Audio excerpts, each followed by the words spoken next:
بسم اللہ الرحمن الرحیم۔ السلام علیکہ یا صاحب العصر والزمان۔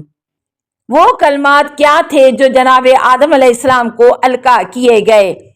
حضرت ابن عباس سے روایت ہے کہ میں نے رسول خدا صلی اللہ علیہ وسلم سے ان کلمات کے بارے میں سوال کیا جو پروردگار نے آدم کو القا کیے تھے تاکہ اس کی توبہ قبول کی جائے۔ حضرت صلی اللہ علیہ وسلم نے فرمایا، آدم نے محمد، علی، فاطمہ، حسن حسین کا واسطہ دے کر سوال کیا تھا تو اس کے رب نے اس کی توبہ قبول کر لی۔ بحار الانوار جلد 11 صفحہ 174، حدیث 22 جلد 36 صفحہ 56، حدیث 3 انل امدتا لبنا بطریق الحفا۔ وہ کلمات جو جناب آدم علیہ السلام کو القا کیے گئے۔ حضور اکرم صلی اللہ علیہ وسلم سے ان کلمات کے متعلق سوال کیا گیا جو پروردگار نے جناب آدم علیہ السلام کو توبہ قبول کرنے کے لیے القا کیے تھے۔ حضور اکرم صلی اللہ علیہ وسلم نے فرمایا، آدم نے محمد، علی، فاطمہ، حسن و حسین کا واسطہ دے کر اللہ تعالیٰ سے سوال کیا تھا تو اس نے آدم کی توبہ قبول کر لی۔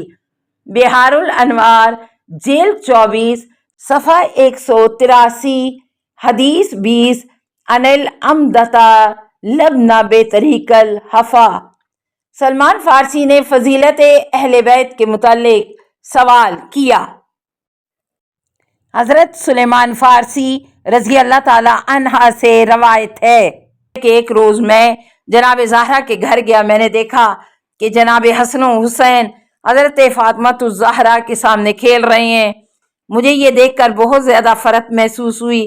تھوڑا وقت گزرا تھا کہ رسول خدا صلی اللہ علیہ وسلم تشریف لائے۔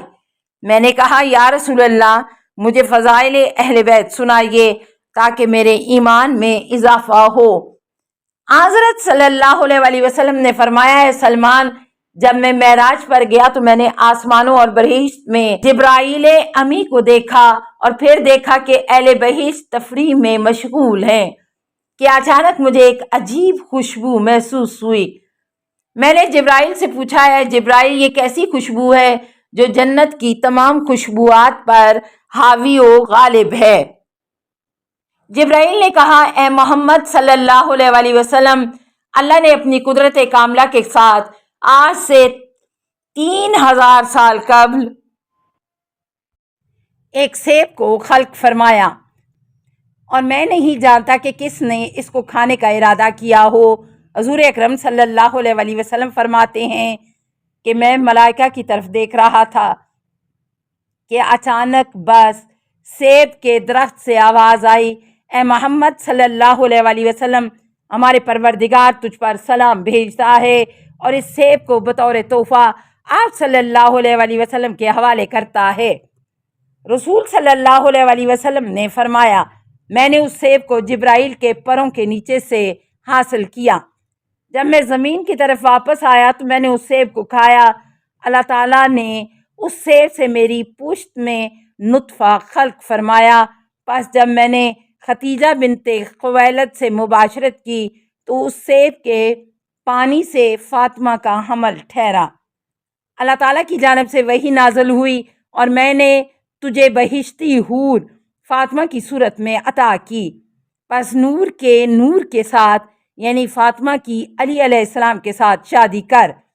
تحقیق میں نے ان کی تزویج آسمانوں میں 5 زمینیں حق مہر قرار دیتے ہوئے کر دی اور میں ان دونوں کو پاک و پاکیزہ اولاد عطا کروں گا جو دونوں بہشت کے چراغ ہیں، یعنی حسن و حسین علیہ السلام، اور حسین علیہ السلام کی اولاد میں سے 9 ائمہ ہوں گے جو بے یار و مددگار قتل کیے جائیں گے۔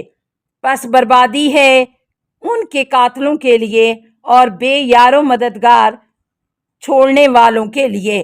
بحار الانوار جلد 36 صفحہ 361، حدیث 232 ان کنز الجامع الفوائد۔ عباس بن عبد المطلب خاندان ایک ہونے کے باوجود اہل بیت کو ہم پر فضیلت کیوں ہے؟ حضرت سلمان فارسی رضی اللہ تعالیٰ عنہ سے روایت ہے کہ میں مسجد میں رسول خدا صلی اللہ علیہ وسلم کے قریب بیٹھا تھا۔ اچانک حضرت عباس ابن عبد المطلب مسجد میں داخل ہوئے، سلام کیا۔ رسول خدا صلی اللہ علیہ وسلم نے سلام کا جواب دیا اور اس کو خوش آمدید کہا۔ عباس نے کہا، یا رسول اللہ، کیا وجہ ہے کہ ایک ہی خاندان ہونے کے باوجود اللہ تعالیٰ نے اہل بیت اور علی ابن ابی طالب کو ہم پر فضیلت و فوقیت دی ہے؟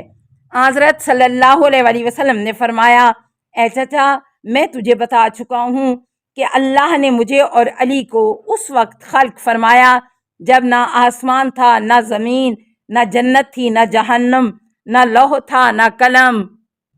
پس اللہ تعالیٰ نے ہمیں خلق کرنے کا ارادہ فرمایا تو ایک کلمہ کہا، ایک نور وجود میں آ گیا، پھر دوسرا کلمہ کہا تو روح معرض وجود میں آ گئی، پھر ان دونوں کا اعتدال کے ساتھ آپس میں متصل فرمایا اور ان دونوں سے مجھے اور علی کو خلق فرمایا، پھر میرے نور سے عرش کا نور خلق فرمایا، لہٰذا میرا نور عرش کے نور سے زیادہ روشن تر ہے، اور علی کے نور سے آسمانوں کا نور خلق فرمایا، لہٰذا علی کا نور آسمانوں کے نور سے زیادہ روشن تر ہے، پھر حسین کے نور سے سورج کا نور خلق فرمایا اور حسین کے نور سے چاند کا نور خلق فرمایا، پس ان دونوں کا نور سورج و چاند کے نور سے زیادہ روشن ہے۔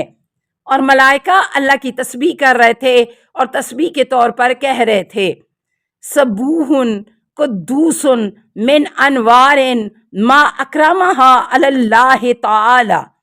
اب اللہ تعالیٰ نے ملائکہ کے امتحان کا ارادہ فرمایا تو ان پر سیاہ بادل کی تاریکیاں چھا گئیں اور حالت یہ تھی کہ ملائکہ ایک دوسرے کو نہیں دیکھ سکتے تھے۔ پس ملائکہ نے عرض کیا، اے ہمارے معبود و سردار، جب سے تو نے ہمیں خلق فرمایا ہے ہم نے ایسا اندھیرا نہیں دیکھا، پس ہم تجھے ان انوار کا واسطہ دے کر سوال کرتے ہیں کہ ہمیں اس اندھیرے سے نجات عطا فرما۔ اللہ تعالیٰ نے فرمایا، مجھے اپنی عزت و جلالت کی قسم، میں ایسا ضرور کروں گا، تمہیں اس سے نجات دوں گا۔ اور اس دن اللہ تعالیٰ نے جناب فاطمۃ الزہرا کے نور کو مثل قندیل خلق فرمایا اور اسے عرش کا گوشوارہ قرار دیا، پس اس کے وسیلے سے 7 آسمان اور 7 زمینیں روشن ہو گئیں، اور اسی وجہ سے اسے فاطمہ زہرا کہتے ہیں۔ اور ملائکہ اللہ تعالیٰ کی تسبیح و تقدیس بیان کرتے ہیں۔ اللہ تعالیٰ کا فرمان ہے، مجھے اپنی عزت و جلالت کی قسم، ملائکہ کی قیامت تک تسبیح و تقدیس کا ثواب میں فاطمہ، اس کے شوہر، باپ اور بیٹوں کے محبین کے اعمال میں قرار دوں گا۔ حضرت سلمان کہتا ہے کہ عباس باہر نکلے اور علی ابن ابی طالب سے ان کی ملاقات ہوئی۔ عباس نے علی کو اپنے سینے سے لگایا اور اس کی پیشانی پر بوسہ دیا اور کہا، میرے والدین عطرت مصطفیٰ پر قربان کہ اللہ نے تم کو عزت و شرف عطا فرمایا ہے۔ بحار الانوار جلد 43 صفحہ 17 حدیث 16 عن ارشاد القلوب۔ وہ 5 مکتوبات کیا ہیں جو تورات میں درج ہیں؟ جناب حسن مجتبیٰ علیہ السلام سے روایت ہے کہ یہودیوں کا ایک گروہ رسول خدا صلی اللہ علیہ وسلم کے پاس آیا اور انہوں نے رسول خدا سے بہت سے سوال پوچھے، جن میں سے ایک سوال یہ بھی تھا کہ تورات میں وہ کون سے 5 مکتوبات ہیں جن کے متعلق اللہ تعالیٰ نے بنی اسرائیل کو حکم دیا کہ موسیٰ کے بعد ان کی اقتداء کرنا۔ حضرت صلی اللہ علیہ وسلم نے فرمایا، تمہیں اللہ کی قسم اگر میں نے ان مکتوبات کے متعلق تمہیں بتایا تو کیا تم میری نبوت کا اقرار کرو گے؟ یہودی نے کہا، ہاں اے محمد۔ حضرت صلی اللہ علیہ وسلم نے فرمایا، تورات میں جو پہلا مکتوب ہے وہ محمد رسول اللہ اور وہ عبرانی زبان میں تاب ہے۔ پھر رسول خدا نے ان آیات مجیدہ کی تلاوت کی، یَجِدْنَاهُ مَکْتُوبًا عِندَهُمْ فِی التَّوْرَاۃِ وَالْإِنجِیلِ، جس کا ذکر وہ اپنے ہاں توریت و انجیل میں لکھا ہوا پاتے ہیں۔ آراف آیت نمبر 157۔ اور اپنے بعد آنے والے رسول کی بشارت دینے والا جن کا نام احمد ہوگا